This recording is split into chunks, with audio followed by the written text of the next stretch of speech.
Hello student, my name is Tarun Kumar Mishra. आज हम लोग क्लास 10th भारती भवन का बायोलॉजी चैप्टर 2 का क्वेश्चन आंसर करेंगे लोग, दीर्घ उत्तरीय प्रश्न। इससे पहले वाला वीडियो में हम लोग लघु उत्तरीय प्रश्न और अति लघु उत्तरीय प्रश्न दोनों कर चुके हैं लोग।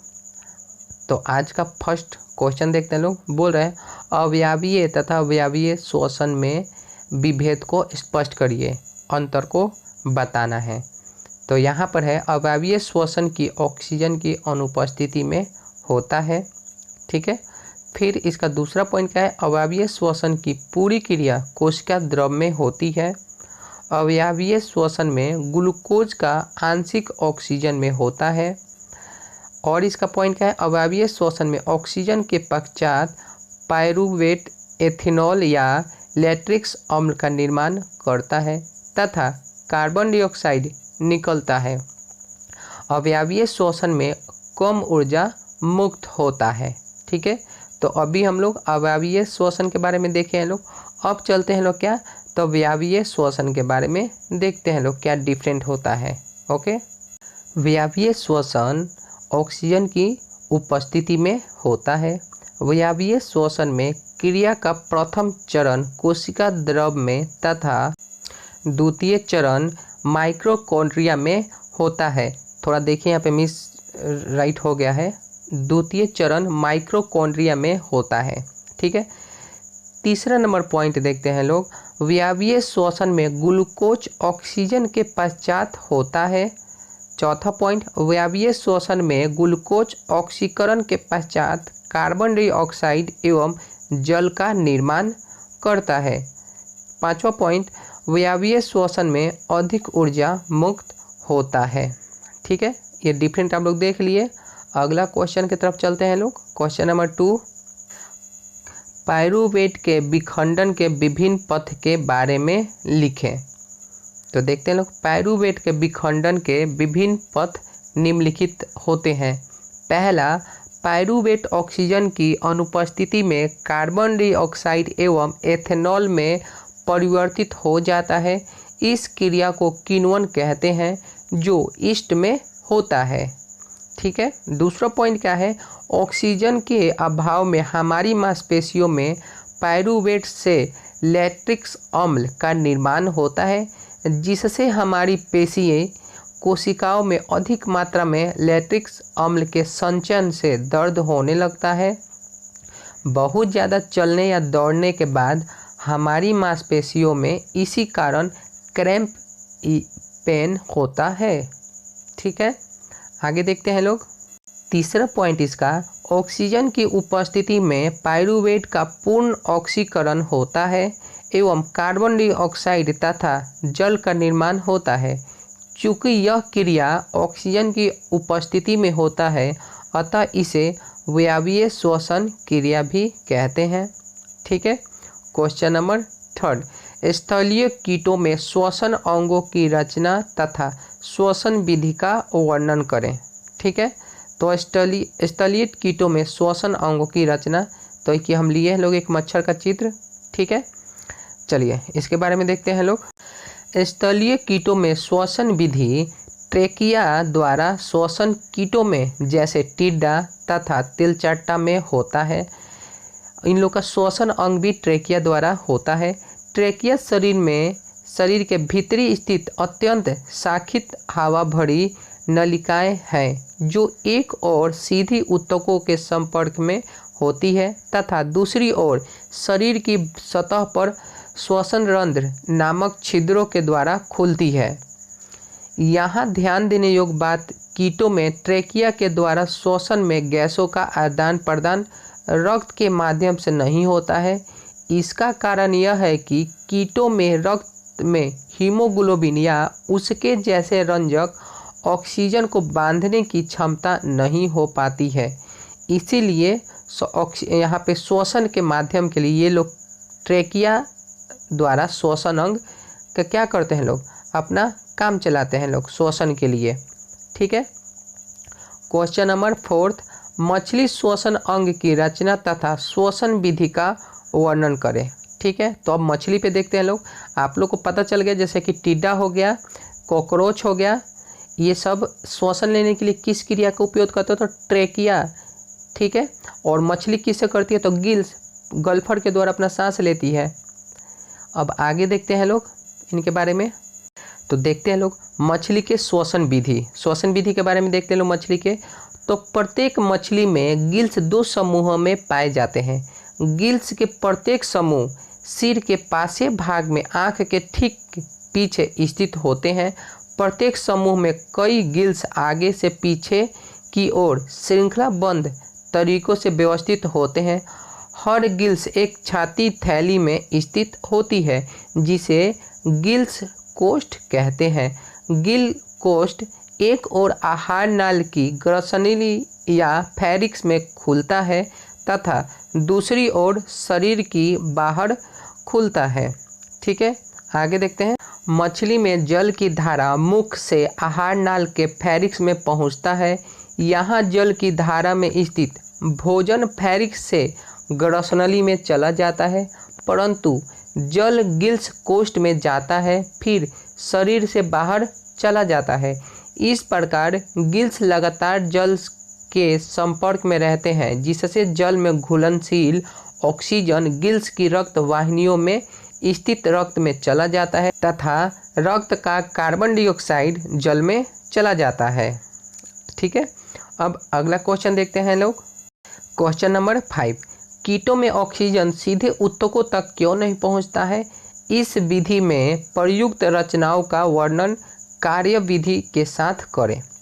तो इसका आंसर है कीटों में ट्रेकिया के द्वारा श्वसन में गैसों का आदान प्रदान रक्त के माध्यम से नहीं होता है। इसका कारण यह है कि कीटों में रक्त में हीमोग्लोबिन या उसके जैसा कोई रंजक जिसमें ऑक्सीजन का बांधने का क्षमता हो ही नहीं पाता है।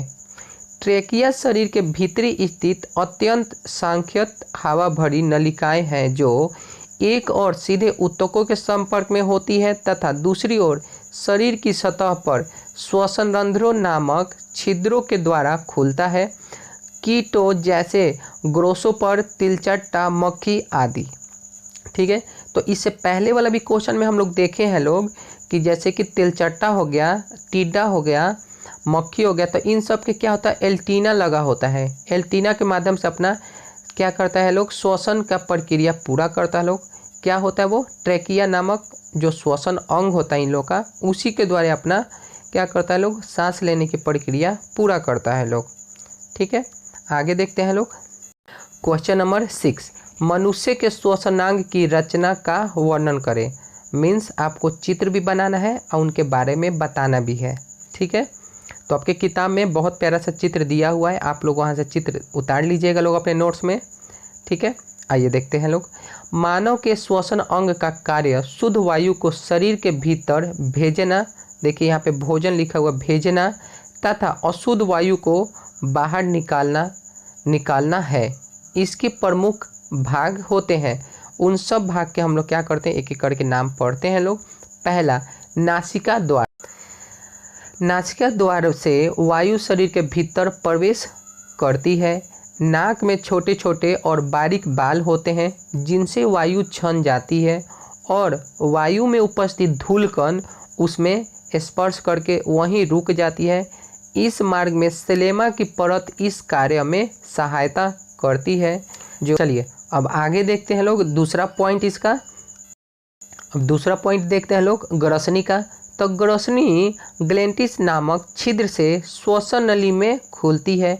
जब हम भोजन करते हैं तो ग्लेंटिस त्वचा के एक उपस्थित कपाट एपीग्लेंटिस से ढका रहता है, ठीक है। अब आगे देखते हैं लोग तीसरा पॉइंट इसका, श्वसन नली। उपस्थित से बनी हुई ग्रसनली गर्दन से नीचे आकार श्वसनली बनाती है। यह बलयों से बनी होती है जो सुनिश्चित करती है कि वायु मार्ग में कोई रुकावट उत्पन्न ना हो। फोर्थ पॉइंट इसका देखते हैं लोग, फुसफुस। फुसफुस के अंदर मार्ग छोटी छोटी और छोटी नलिकाओं में विभाजित हो जाती है जो गुब्बारे जैसे रचना में बदल जाता है। इसे कुपिका कहते हैं। कुपिका एक सतह उपलब्ध कराती है जिससे गैसों का विनिमय हो सकता है कुपिकाओं की भित्ति में रुधिर वाहिकाएं का विस्तरण जाल होता है। आगे देखते हैं लोग अब। चलिए क्वेश्चन नंबर 7, मनुष्य के श्वसन क्रिया का वर्णन करें। तो यहाँ पे मैं लिखा हूँ क्वेश्चन 6 का सभी बिंदुओं का आप लोगों को यहाँ पे लिख लेना है। जितना भी क्वेश्चन नंबर 6 में हम जो बिंदु था, चाहे फुसफुस हो, चाहे ग्रसनी हो जाए, नासिका हो जाए, सबको लिख लेना है यहाँ पे। उसके बाद कार्य विधि यहाँ पे लिखा हुआ है, इसको आप लोग को पूरा लिख लेना है। तो जब हम श्वास अंदर लेते हैं हमारी पसलियाँ ऊपर उठती है और हमारा डायफ्राम चपटा हो जाता है। इससे वक्ष गुहिका बड़ी हो जाती है और वायु फुसफुस से भीतर चूस ली जाती है। वह विस्तृत कुपिकाओं को ढक लेती है। रुधिर शेष शरीर से कार्बन डाइऑक्साइड कुपिकाओं में छोड़ने के लिए लाता है। कुपिका रुधिर वाहिका का रुधिर कुपिका वायु से ऑक्सीजन लेकर शरीर की सभी कोशिकाओं तक पहुंचाता है। श्वसन चक्र के समय जब वायु अंदर और बाहर होती है, फुसफुस सदैव वायु का विशेष आयतन रखता है, जिससे ऑक्सीजन के अवशोषण तथा कार्बन डाइऑक्साइड का निकालने के लिए पर्याप्त समय मिल जाता है। ठीक है, आगे देखते हैं लोग अब। चलिए क्वेश्चन नंबर 8 को देखते हैं लोग। श्वसन एवं स्वच्छवास के बीच अंतर को स्पष्ट करना है। तो स्वच्छवास और श्वसन के बीच यहाँ पे हम दोनों साइड में लिख दिए, हम बताते हैं। तो श्वसन, पहले हम श्वसन के चारों पॉइंट है जो पढ़ देते हैं, उसके बाद हम उस स्वच्छवास के सभी पॉइंट को पढ़ देंगे। तो बाबू श्वसन का पहला पॉइंट है, यह रासायनिक क्रियाएं होता है, यह रासायनिक क्रिया है। और श्वसनवास में क्या है, तो यह भौतिक प्रक्रिया है। क्लियर। दूसरा श्वसन में क्या है, यह कोशिका में यह कोशिका के माइक्रोकोन्ड्रिया में होता है, जबकि दूसरा में क्या है, यह श्वसन तंत्र में होता है। तीसरा पॉइंट श्वसन का क्या है, इसमें ऊर्जा मुक्त होती है, इसमें कोई ऊर्जा मुक्त नहीं होती है उच्छ्वासन में। चौथा पॉइंट देखते हैं, इसमें ऑक्सीजन भोजन के साथ अभिक्रिया करता है। इसका चौथा पॉइंट, इसमें केवल गैसों का आदान प्रदान होता है। ठीक है, तो आप लोग समझ लिए लोग। अब क्वेश्चन नंबर 9 देखते हैं लोग। क्वेश्चन नंबर 9 देखते हैं लोग, कोशिकीय श्वसन का वर्णन करें।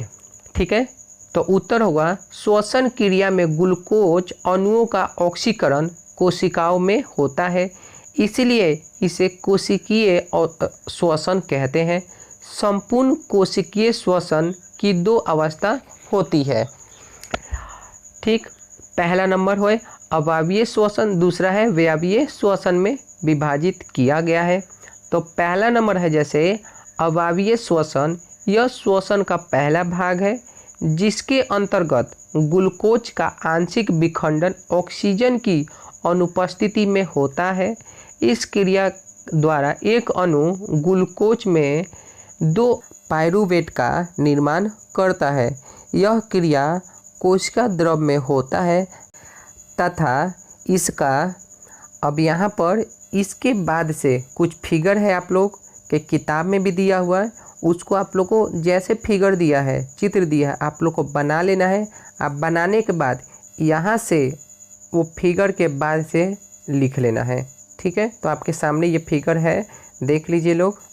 उसके बाद से नीचे ये क्वेश्चन को फिर से क्या करना है, लिख देना है। प्रत्येक चरण विशिष्ट एंजाइमों के द्वारा उत्प्रेरित होता है। इस क्रिया में चूंकि ग्लूकोज अणु का आंशिक विखंडन होता है, अतः इसमें निहित ऊर्जा पाइरूवेट के बंधन में ही संचित रह जाती है।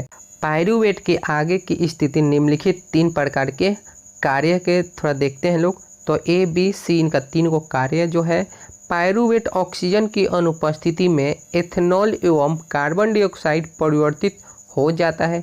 यह क्रिया किण्वन कहलाती है जो ईस्ट में होती है। बी नंबर पॉइंट, ऑक्सीजन के अभाव में हमारी पेशियों में पाइरूवेट से लैक्टिक अम्ल का निर्माण होता है। हमारी पेशी कोशिकाओं में अधिक मात्रा में लैक्टिक अम्ल के संयम से दर्द होने लगता है बहुत ज़्यादा चलने या दौड़ने के बाद हमारी मांसपेशियां में इसी कारण क्रैम्प या तकलीफ होने लगती है, दर्द होने लगती है। सी नंबर पॉइंट देखते हैं लोग। ऑक्सीजन की उपस्थिति में पाइरूवेट का पूर्ण ऑक्सीकरण होता है एवं कार्बन डाइऑक्साइड तथा जल निर्माण होता है। चूँकि यह क्रिया ऑक्सीजन की उपस्थिति में होता है अतः इसे वायवीय श्वसन कहते हैं। ठीक है, अब दूसरा पॉइंट हम लोग इसका देखते हैं लोग, क्या है वायवीय श्वसन। तो श्वसन प्रथम चरण में बना पाइरूवेट पूर्ण ऑक्सीजन के लिए माइटोकॉन्ड्रिया में चला जाता है। यहाँ ऑक्सीजन की उपस्थिति में पाइरूवेट का विखंडन होता है। 3 कार्बन वाले पाइरूवेट अणु विखंडन होकर 3 कार्बन डाइऑक्साइड अणु बनाते हैं। इसके साथ साथ जल तथा रासायनिक ऊर्जा भी मुक्त होती है जो एटीपी अणुओं में संचयित हो जाती है। एटीपी विखंडन से जो ऊर्जा मिलती है उसे से कोशिका के अंदर होने वाली विभिन्न जैविक क्रियाएं संचालित होती है। तो आज हमारा श्वसन का चैप्टर यहाँ ख़त्म होता है। नेक्स्ट वीडियो में हम लोग दूसरे टॉपिक पे देखा जाएगा। आज के लिए बाय।